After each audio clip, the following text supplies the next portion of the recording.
Israel ने पाकिस्तान के LPG tanker से लदे जहाज पर भयानक हमला किया है। इजराइल के हमले के बाद पाकिस्तान ने ओमान और सऊदी अरब से मदद की गुहार लगाई है। तो वहीं ग्लोबल समुद्र फ्लोटिला मिशन के 50 जहाजों को इजराइल ने गाजा पहुंचाने से पहले रोक दिया है। गाजा में मानवीय मदद के मिशन पर निकले कई नामचीन लोगों में हमास के एजेंट्स की इजराइल जांच कर रहा है, जिससे भड़के तुर्की ने इजराइल पर निशाना साध दिया है। नेतन्याहू का ऐलान, गाजा से भागो नहीं तो मरो। गाजा बनेगा 21 लाख लाशों का कब्रिस्तान। हमास पर ट्रंप का भयानक हमला शुरू। गाजा में फट रहा एक एक बम अब अमेरिका को डरा रहा है। इजराइल के भयानक हमले ट्रंप की दिल की धड़कनें बढ़ा रहे हैं। ट्रंप बहुत ज्यादा बेचैन है, उनकी टेंशन बढ़ती जा रही है।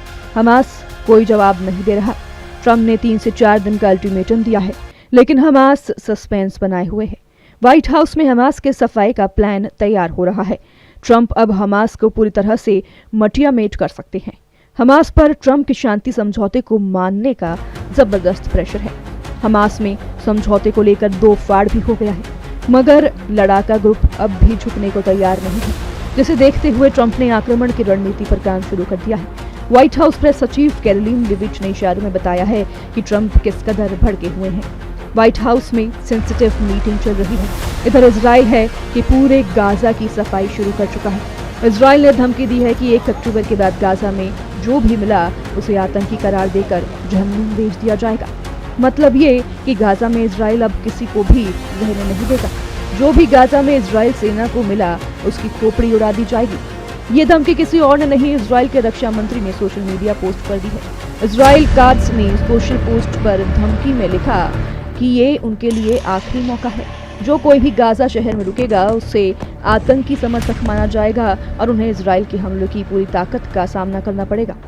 पीएम नेतन्याहू अपनी कही हर बात को सच साबित करते जा रहे हैं। गाजा में मानवीय सहायता ले जा रहे इस जहाजों पर धावा बोलकर इजराइल ने कई देशों में हड़कंप मचा दिया है।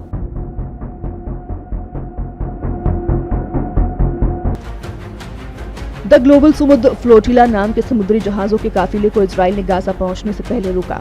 50 छोटे जहाजों सवार 500 नामचीन लोगों को गाजा तट से लगभग 70 समुद्री मील दूर रोक लिया गया। ग्लोबल समुद्र फ्लोटिला में स्वीडन की जलवायु कार्यकर्ता ग्रेटा थनबर्ग के साथ 45 राजनेता भी हैं। इनमें एक पाकिस्तान के पूर्व सांसद मुश्ताक अहमद खान को इजराइल नेवी ने गिरफ्तार भी कर लिया है। पाकिस्तान के पूर्व सीनेटर की गिरफ्तारी हमास से कनेक्शन की वजह की गई है। इजराइल ने दावा किया है कि गाजा पट्टी से उनके हाथों में ऐसे कई दस्तावेज मिले हैं जिनसे पता चलता है जहाजों से आने वाले कई लोगों के हमास से सीधे संबंध हैं। इजराइल ऐसे लोगों की जांच कर रहा है।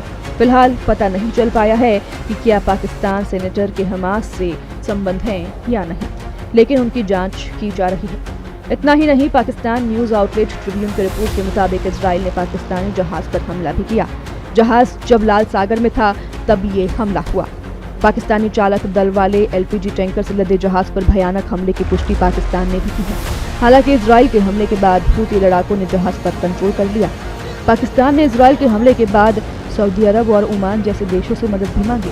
पाकिस्तान ने जब से गाजा में इजराइल के खिलाफ बयानबाजी शुरू की है वो निशानी पर आ गया है। पाकिस्तान की तरह तुर्की को भी नेतन्याहू जल्द सबक सिखा सकते हैं।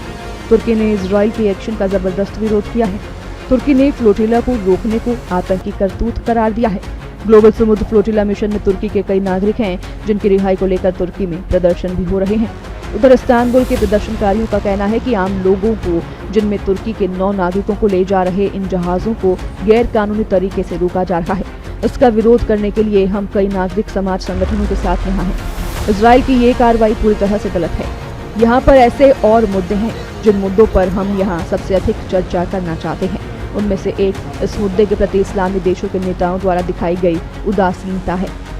प्रेसिडेंट एर्दोआन ने 1 अक्टूबर को इजराइल को धमकी दी थी, जिसके बाद इजराइल ने फ्लोटिला जहाज से गाजा जा रहे तुर्की के लोगों की गर्दन दबोच ली। तुर्की इजराइल में युद्ध के कई मोर्चे एक साथ खुल सकते हैं। पहला मोर्चा सीरिया है, जहां इजराइल के कब्जे पर तुर्की चिढ़ा बैठा है।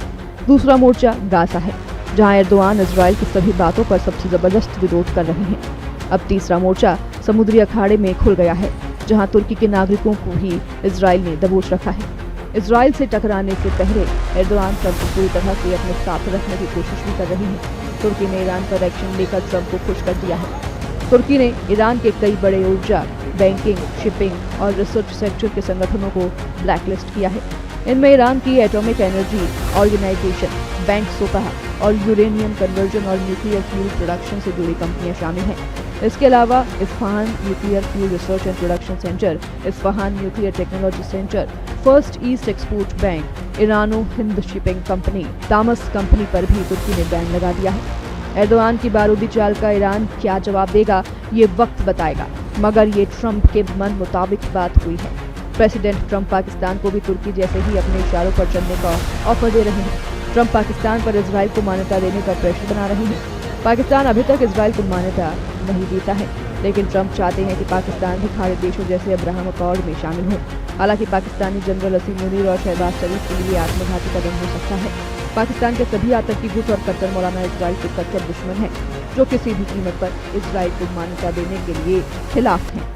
वैसे भी पाकिस्तान में हालात बेहद खराब होते जा रहे हैं। बलूचिस्तान के बाद अब कब्जे वाले कश्मीर में पाकिस्तानी सेना की पिटाई हो रही है।